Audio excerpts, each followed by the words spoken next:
Hola, ¿nos podrías dar una breve presentación?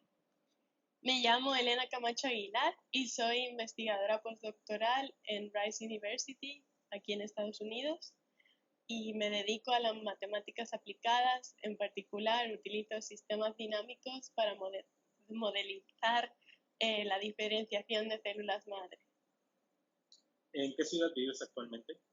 actualmente en Houston. Y si no vivieras en Houston, ¿dónde te gustaría vivir? Definitivamente más cerca de mi familia y amigos. ¿Hay algún lugar nuevo que te gustaría visitar? Me gustaría visitar Asia, que todavía no lo he visitado, y si tuviera que elegir un país, diría que Tailandia, porque me encanta la comida tailandesa.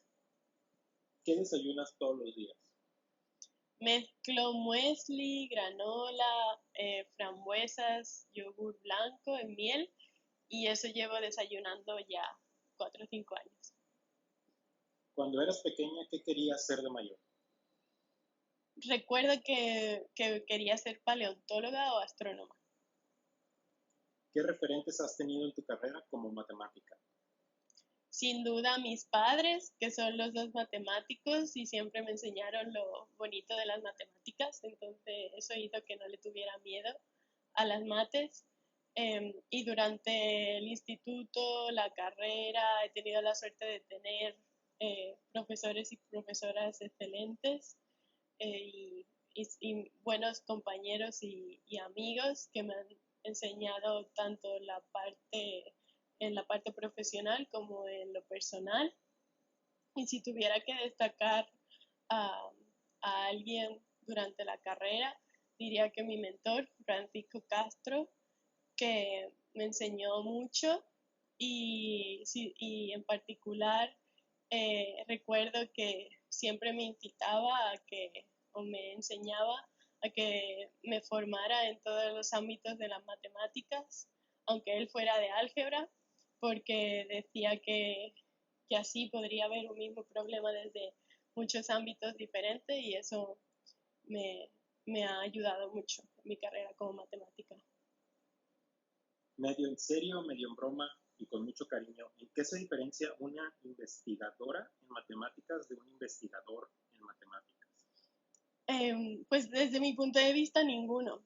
Todos, tanto las investigadoras como los investigadores, hacemos lo mismo, que es investigar en matemáticas.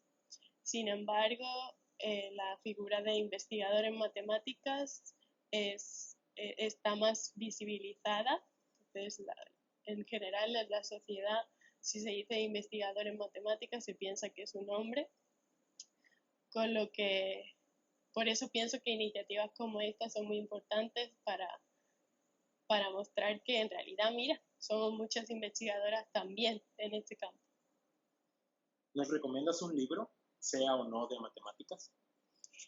Pues son muchos y me cuesta mucho elegir, pero en este libro que se llama Quiet, de Susan Cain, y que en español se llama El poder de los introvertidos en un mundo incapaz de callarse, que va entre las diferencias entre los extrovertidos y los introvertidos y es muy interesante.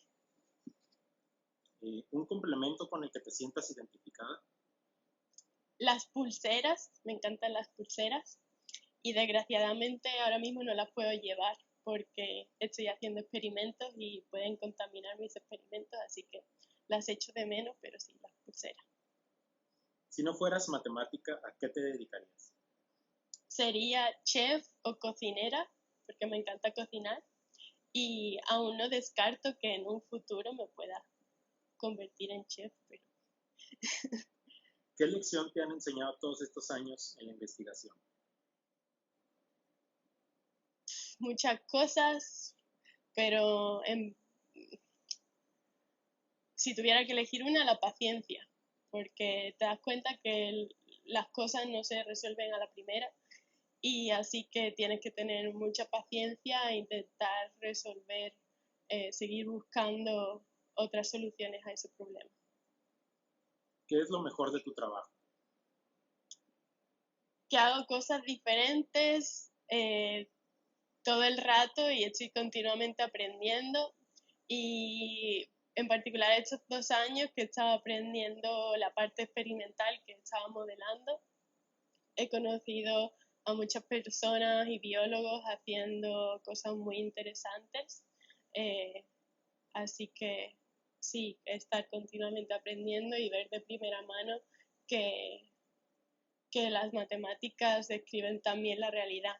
Y también una cosa que es buena o sea, tiene su lado bueno y su lado malo, es que se viaja mucho, entonces conoces a gente de diferentes culturas y eso te enriquece mucho personalmente y profesionalmente.